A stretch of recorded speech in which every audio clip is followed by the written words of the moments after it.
Hey everyone, अगर आप भी थोड़ी थोड़ी इंग्लिश बोल लेते हैं और चाहते हैं कि चंद दिनों में फ्लुएंटली इंग्लिश बोलना शुरू कर दें तो मेरे साथ 14 दिन का ये fast track English speaking course आज से ही शुरू कर लें। दोस्तों, आप बस इस कोर्स को प्रॉपरली कंप्लीट कर लें। आपकी स्पोकन इंग्लिश 10 गुना तक निहायत ही आसान तरीके से इंप्रूव करवाने का जिम्मा मेरा। माय नेम इज आसिम और आप मुझे सुन रहे हैं AQ इंग्लिश यूट्यूब चैनल पर।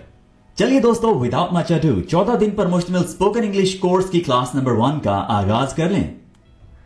दोस्तों, आपके लिए स्पोकन इंग्लिश को निहायत ही आसान बना देने के लिए इस तरह के डेली इस्तेमाल के 5 इंग्लिश के स्ट्रक्चर्स मैं आपको हर क्लास में सिखाऊंगा। तो इस तरह से जब तक आप ये कोर्स कंप्लीट करेंगे आप 70 स्ट्रक्चर्स 14 दिन में सीख चुके होंगे।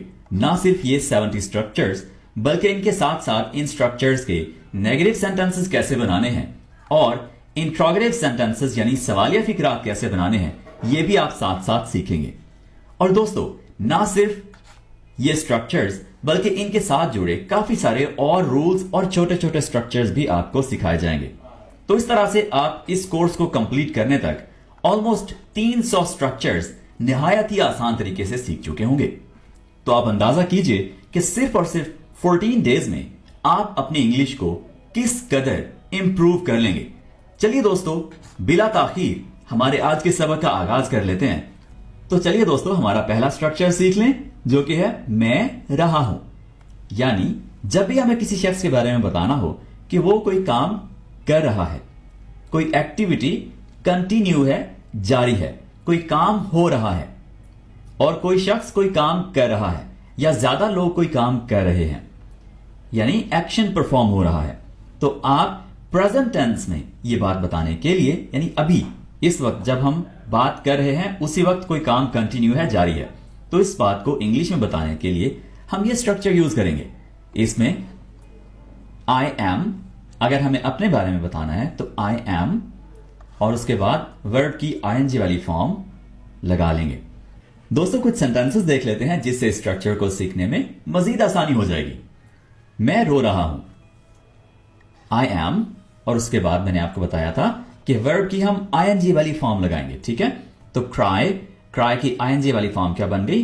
क्राइंग। I am crying.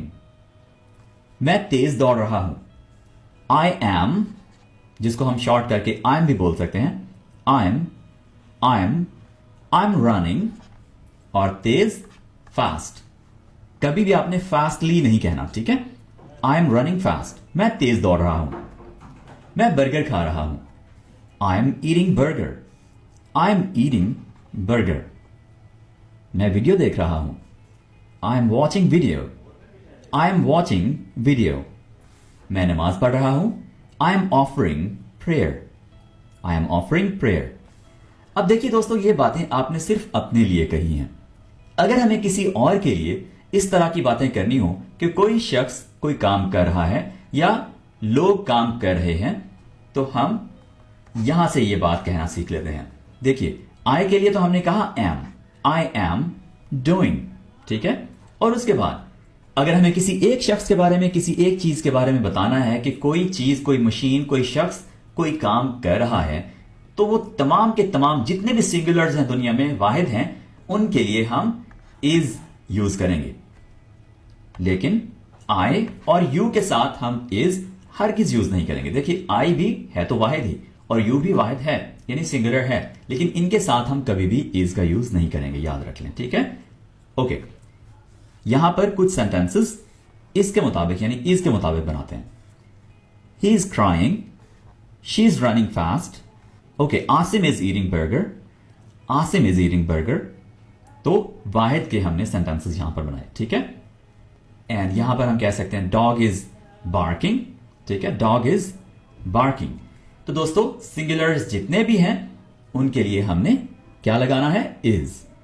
अच्छा दोस्तों, बाज़ औक़ात हम लोगों से हमारा जो रिश्ता होता है वो बोलकर उनके बारे में बताना चाह रहे होते हैं कि अम्मी ये काम कर रही हैं, अब्बू ये काम कर रहे हैं, भाई ये काम कर रहे हैं, ठीक है? तो तब भी हमें सिंगुलर्स के लिहाज से और प्लूरल्स के लिहाज से देखना है, ठीक है? यानी अगर एक भाई है तो इज, अगर ज्यादा भाई हैं तो आर। तो हमें इस लिहाज से भी देखना है, यानी रिश्ते के लिहाज से भी हमें देखना है कि ज्यादा लोग हैं या एक बंदा है, तो उसी लिहाज से ही हम यहां से वर्ब को चूज करेंगे, ठीक है। ओके, अगर ज्यादा लोग हैं तो आर, जितने भी दुनिया में प्लूरल्स होंगे, ज्यादा लोग होंगे, जब हम एक से ज्यादा बंदे की बात करेंगे तो हमें आर का यूज करना है, और यू के साथ भी आर का यूज ही होगा हमेशा, याद रखिए। ओके, तो इसके लिहाज से हमने सेंटेंसेस को चेंज किया। अब आर के लिहाज से कर लेते हैं। दे आर क्राइंग, किड्स के बारे में बात हो रही है, ठीक है। Kids are crying. Okay, Asim and Kasim are running fast, Asim and Kasim are running fast. इसी तरह से my friends are eating burger, my friends are eating burger. तो दोस्तों, इस तरह से हम इज एम आर को यूज करते हुए बता सकते हैं कि कौन क्या कर रहा है, ठीक है। दोस्तों, अब हम यह बताना सीखते हैं कि अगर कोई शख्स कोई काम नहीं कर रहा तो इंग्लिश में कैसे कहेंगे। सिंपली सब्जेक्ट आ जाएगा सबसे पहले, यानी उस बंदे का नाम या उसके लिए प्रोनाउन, या अगर हम प्रोफेशन के लिहाज से बात करें यानी डॉक्टर, नर्स वगैरह, या अगर हम रिश्ता बता रहे हैं तो लोगों के जो नाम हैं वो यहां पर आ जाएंगे, ठीक है। उसके बाद इज एम आर जो भी सूटेबल हो वो यहां पर उनमें से कोई भी पिक करें, और फिर उसके बाद नॉट लगा दें और वर्ब की आईएनजी वाली फॉर्म। ओके, सेंटेंसेस से मजीद क्लियर हो जाएगा। मैं नहीं रो रहा हूं, I am not crying, I am not crying. मैं तेज नहीं दौड़ रहा हूं, I am not running fast, I am not running fast. मैं बर्गर नहीं खा रहा हूं, आई एम उसके बाद नॉट ईटिंग बर्गर। मैं वीडियो नहीं देख रहा हूं, I am not watching video. मैं नमाज नहीं पढ़ रहा हूं, I am not offering prayer, I am not offering prayer. Okay दोस्तों, अब तक हमने सिर्फ अपने बारे में बताना सीखा कि मैं अगर कोई काम नहीं कर रहा तो आई एम और उसके बाद नॉट लगा दिया तो सेंटेंस कंप्लीट। अगर हमने किसी एक सिंगुलर के बारे में बताना हो तो हम इज नॉट लगाएंगे, और अगर प्लूरल के बारे में बताना हो तो हम आर नॉट लगाएंगे, ठीक है।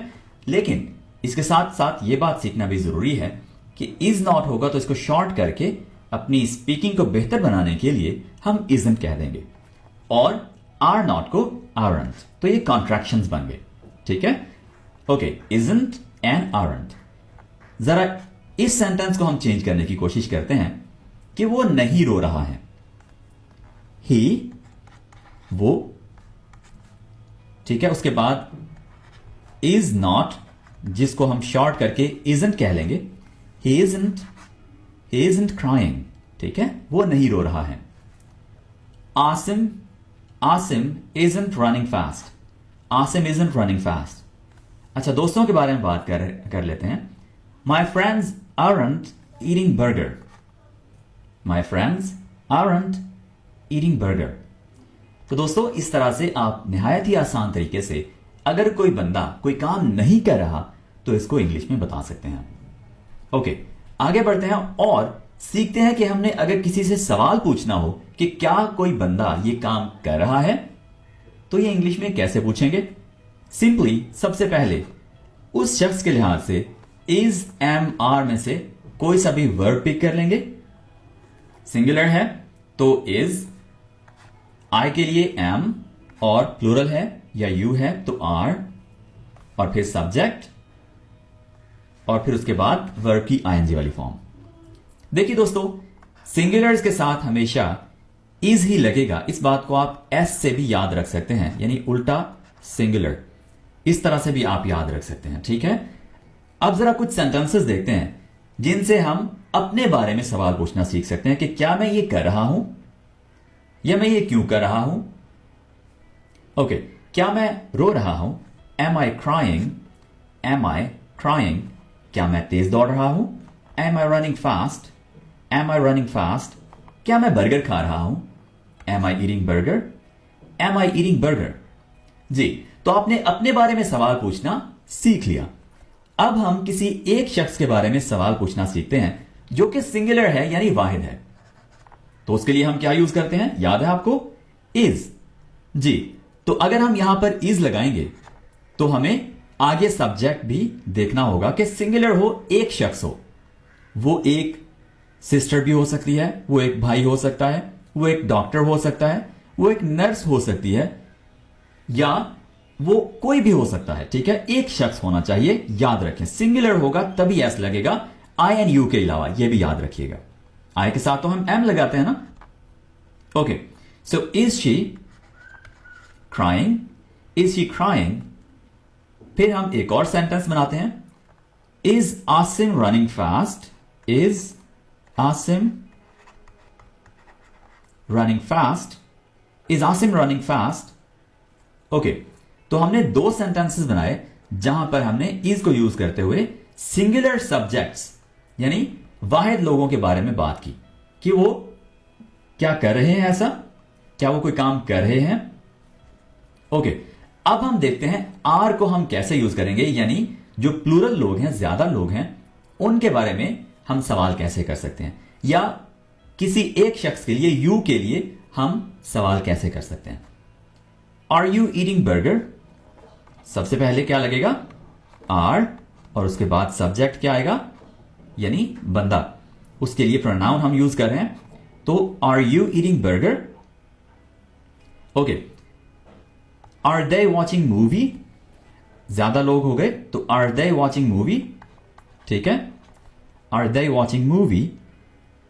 दोस्तों, अब तक हमने बिल्कुल इंग्लिश के सादा सवाल पूछना सीखा है, जैसे इज शी क्राइंग, क्या वो रो रही है। अगर मैं आपसे पूछूं कि आप इंग्लिश में ऐसे सवाल पूछ लेते हैं कि वो क्यों रो रही है, वो तेज क्यों दौड़ रहे हैं, वो बर्गर कहां खा रही है, इस तरह के सवाल आप पूछ सकते हैं। यानी क्यों, कैसे, कब, कहां वाले सवाल आपको इंग्लिश में पूछने आते हैं। अगर नहीं आते तो सिंपल एक रूल याद रखें, आपने इज एम आर से पहले WH वाले वर्ड्स यानी वाई, व्हेन, वेयर, विच, ये वाले वर्ड्स यूज कर लेने हैं, ठीक है। जैसे वो क्यों रो रही है, वाई इज शी क्राइंग, ठीक है, why is she crying. Why are you running fast, why are you running fast. Where are you going, कितना आम सा सवाल है कि आप कहां जा रहे हैं, वेयर आर यू गोइंग। निहायत ही आसान तरीके से स्ट्रक्चर्स के थ्रू आपने प्रेजेंट कंटिन्यूअस टेंस को सीख लिया है। तो दोस्तों, आप इस टेंस की प्रैक्टिस लाजमी कीजिए, इन चारों स्ट्रक्चर्स पर एक एक सेंटेंस लाजमी बनाइए। Okay, let's continue. और अब हमारा आ जाता है नेक्स्ट स्ट्रक्चर, जिसमें हम सीख रहे हैं I am getting. I am getting, जब भी आप पर किसी चीज का असर हो रहा हो या आप वो चीज in the very near future, बहुत ही मुस्तकबिल करीब में लेने वाले हो, आपकी मलकियत में वो चीज आने वाली हो, आपकी लिस्ट में ऐड होने वाली हो, तो आप ये बताने के लिए आई एम गेटिंग का यूज कर सकते हैं। देखिए दोस्तों, आई एम गेटिंग इस सिचुएशन में भी यूज होता है कि जब आपकी तबीयत पर कोई चीज असरअंदाज होती है, आपकी सेहत पर, आपकी पर्सनैलिटी पर कोई चीज असरअंदाज होती है, आप उसके लिए भी आई एम गेटिंग का यूज करते हैं, ठीक है। सेंटेंसेस से मजीद बेहतर तरह से हम सीख सकते हैं, मेरी तबीयत बेहतर हो रही है, या मैं बेहतर हो रहा हूं, I am getting better, I am getting better. अगर आप मेरे साथ साथ इन सेंटेंसेस को बोलकर प्रैक्टिस करेंगे तो आपके लिए स्पोकन इंग्लिश निहायत ही आसान होती जाएगी। दोस्तों, हम इंग्लिश इसीलिए नहीं बोल पाते हैं क्योंकि हम बोलते नहीं हैं, हम अपनी जुबान से इंग्लिश के अल्फाज अदा नहीं करते हैं और हमेशा डरते रहते हैं कि कहीं हमसे कोई गलती ना हो जाए। हो जाने दीजिए गलती, आज अगर गलती कर बैठेंगे तो आहिस्ता आहिस्ता गलती सुधरती जाएगी, लेकिन कोशिश ये आपने करनी है कि लगातार सीखते रहें। सीखने से ही गलतियां बेहतर होती हैं, दूर होती हैं। मैं शादी कर रहा हूं, I am getting married, I am getting married. मैं थक रहा हूं, आई एम गेटिंग टायर्ड। तो दोस्तों याद रखिए, गेटिंग के साथ आप ईडी वाले वर्ड्स भी यूज कर सकते हैं। I am getting married, I am getting tired. मैं नई कार ले रहा हूं, ये देखिए चीज आपकी मलकियत में आ रही है, I am getting a new car, I am getting a new car. दोस्तों, आई एम गेटिंग के यूज को मजीद बेहतर तरह से समझने के लिए कि ये सेंटेंस हम कब बोल सकते हैं, ये स्ट्रक्चर कब यूज कर सकते हैं, देखिए आप कहना चाह रहे हैं कि मैं लेने लगा हूं, मैं लेने जा रहा हूं, मैं लेने वाला हूं। तो आप ऐसे सेंटेंसेस जब उर्दू में बोलते हैं तो उसकी जगह आप इंग्लिश में ये कह सकते हैं I am getting a new car. For example, आप रास्ते में हैं, लेने जा रहे हैं, या आपने बैंक से पैसे निकलवाने हैं, कोई दोस्त आपसे पूछता है कि हाँ जी ये इतने सारे पैसे